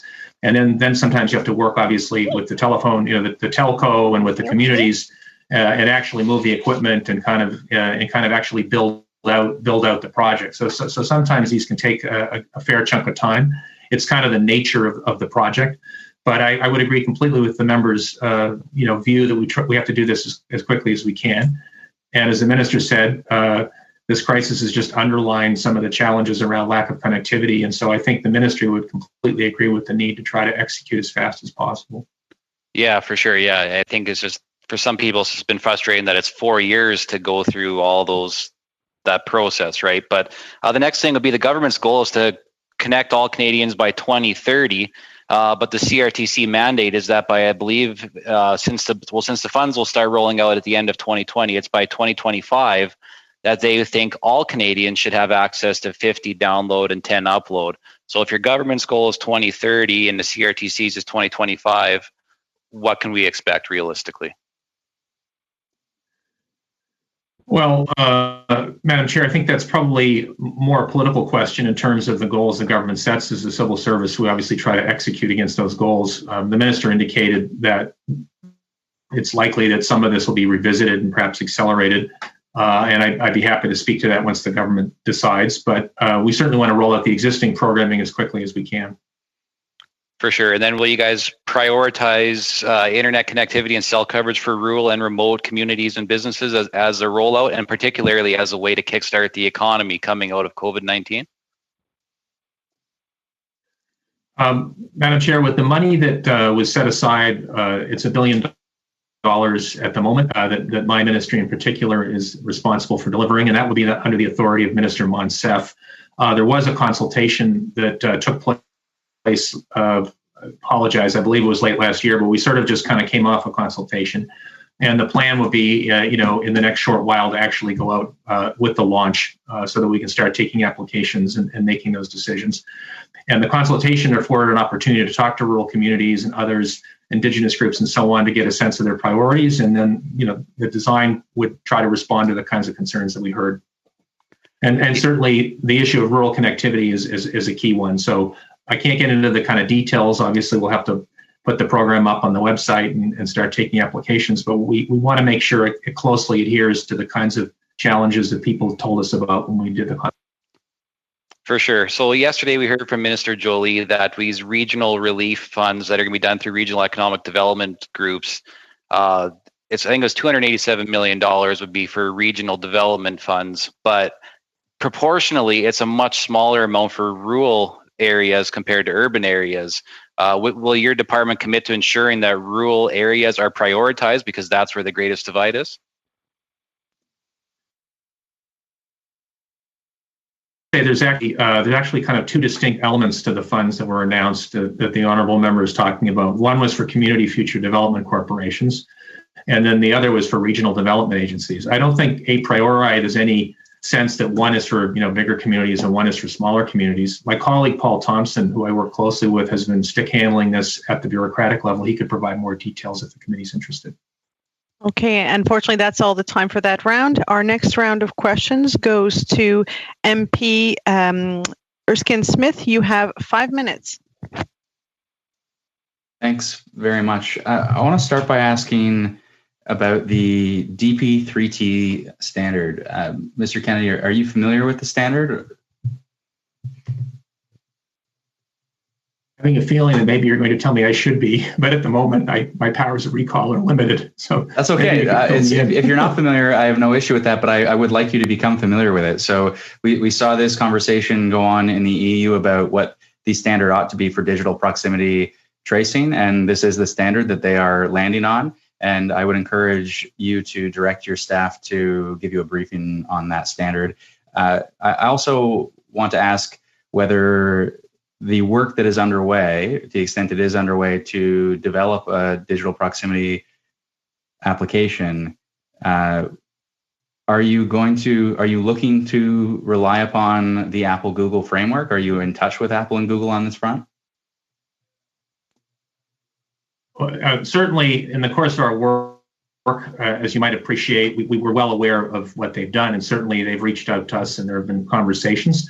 What I want to say, and I'm certainly not looking for any sympathy, but I just want to underline, we have had many, many firms reach out to us offering solutions. So when we say that we've had conversations, I just want to indicate that it's, it's not like there's kind of, one thing that kind of we've looked at. I mean, we've actually had a lot of different organizations approach us with kind of possible options, and we wanted to kind of look at those and try to make sense of which ones might be the most promising and which ones might be more problematic. That makes sense to me. And so Apple and Google, sorry. No, that makes sense to me. I was just going to say Apple and Google are certainly Apple and Google are certainly some of the firms that we've spoken. Right. So that makes sense to me that you're going to look at the applications that companies submit. I would just say when you are looking at those applications, the real role of an application, in my view, would be to say it's got to operate on the front end with the API from Apple and Google, which are going to be on the operating systems. And that's going to, I think, be the best way of triggering adoption rates. And the application will then have to speak to provincial databases on the back end. And so that would be, I think we ought to be working with Apple and Google. I mean, so long as we're looking at the DP3T standard, I think, and which certainly that work can feed into, I think it's a good idea. So I would encourage you to pursue that. My only other question on digital contact tracing, and by the way, on the privacy side, these companies may well be agents pursuant to FIPA, at least in Ontario, and so they would be captured by our privacy regime as it relates to health information. But with respect to adoption rates, so we see Singapore has an adoption rate of under 20%. That's not going to be a really important contribution, I would say, in some ways, to contact tracing. Can you speak to some of the limitations of digital contact tracing? Well, I think the honourable member has hinted at some of the concerns, I guess, that are out there. I mean, for anything to work, there has to be a certain critical mass of users. I'm not personally an expert in these matters, but obviously something is not adopted, then its utility is less. And so it's not just a matter of the technical functionality of the solution. It's a matter of whether citizens trust it and feel they can use it, and then it's got to be respectful of their privacy and their needs. Maybe I should just say, because I know that this type of issue, tends to get media coverage and so on, that I want to re-emphasize what the minister said, that foremost for the government, and the Prime Minister's talked about this, is the knowledge that Canadians, want to ensure their privacy is protected. We want to be looking at these kinds of possible solutions because they could be really useful in the fight against COVID-19, but not at the expense of some of these fundamental rights. And I would also just note that, and as all members know, I mean, we live in a federation.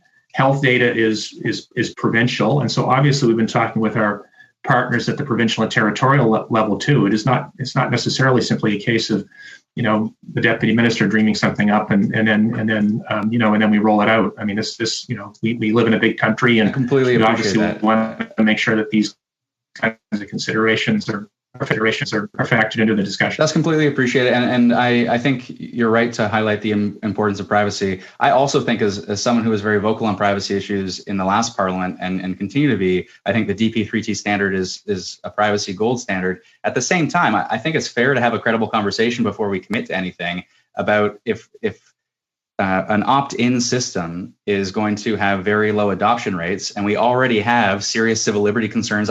We have a lockdown here in Ontario. If it meant getting out of a lockdown a month early because I've got an app on my phone and it's done so in an opt-out system, I think it's a conversation we should have, and it shouldn't be precluded just right from the get-go because of privacy concerns. Thanks so much. Thank you, Mr. Erskine-Smith. Notre prochain tour, c'est... Next round of questions. For Mr. Simard, you have 2.5 minutes.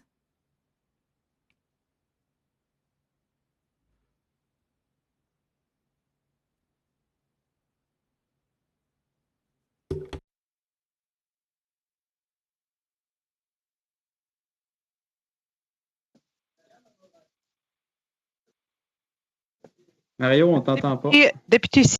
Mario, we can't hear you. Can you hear me now? Yes. I'll start your time over. Sorry, for Mr. Kennedy. I don't know if Mr. Kennedy is aware that research institutes in health in Canada have stopped studying calls for projects for researchers, and that's paralyzing research labs in health, which is very concerning for researchers. And during this epidemic, we need to support research. So I have a question. First off, do you have a timeline where calls for projects or studies of calls for projects could be started? And if a working group was created at the Health Research Institutes in Canada regarding infectious diseases to make recommendations on what research priorities should be and funding methods that could be associated with this. Can you give comments on this?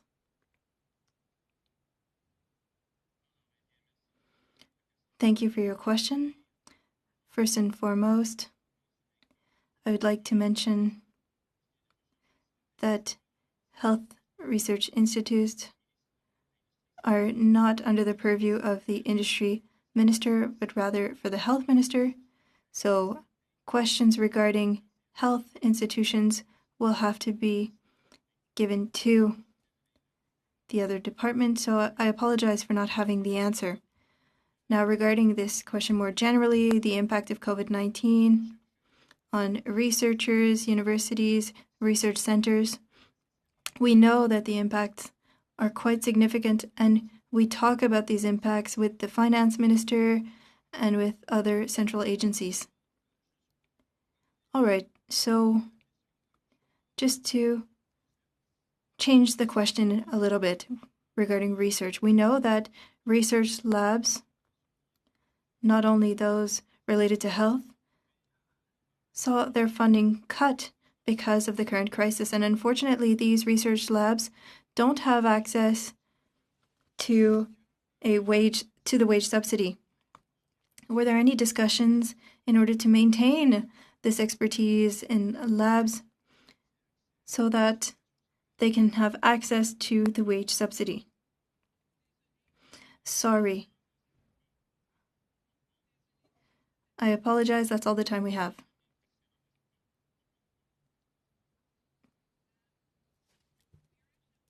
I'd like to give MP Massey the last 2.5 minutes if you'd like to go ahead, Mr. Massey. Thank you, Madam Chair. And I just have one quick question to the Deputy Minister. Just with regards, could he distinguish the exact difference that changed in the Investment Canada Act policy change that was recently announced? Can he give a quick synopsis of that? Yes, Madam Chair, I'd be happy to do that. This was just additional guidance, so it's not actually changes to the legislation, but it's guidance on how we will apply the legislation. They came out a number of weeks ago. And the specific concern is just to make sure that market participants, the investment bar, the people who advise firms, to kind of put folks on notice that we'll be watching for concerns about what I would call maybe predatory behavior. So we're aware, for example, that there are firms that have depressed valuations because of the crisis, and we wouldn't want to have very important Canadian companies necessarily be taken out because they happen to be in a weak position, or there happens to be a vulnerability related to the crisis. We also have particular concerns, and just to note, all of the issues around the supply chain for medical goods and services and products. We have particularly pointed concerns with regard to certain, strategic assets, if you like, in the health sector, and we want to make sure there as well that the market, takes note that that's an area we'll be looking at a little bit more closely. And there's a particular, I would say, focus on state enterprises and kind of non-commercial actors that might be engaged in those kinds of purchases. If it's a private transaction and it's driven by the market and it's the sort of thing we would have seen before the crisis, we may be less concerned. But if it's kind of a strategic acquisition, perhaps for non-economic reasons, that's something that would be more worrying. And I would simply note that other jurisdictions have done something similar. If the honourable member may be aware that Australia put out guidance that is very similar to what we had done. So a number of our peer countries have taken similar steps. Thank you, Madam Chair. That's all. And thank you very much for the opportunity. Thank you so much. And with that, we will end our time for today. Just a reminder that we have our next meeting is on Monday, the 4th of May from 6 to 8 p.m. And I want to thank everyone again. Today we were able to get in 4 great rounds. So thank you so much for your collaboration. And with that, I wish you a great afternoon, and I will see you all on Monday. Thank you.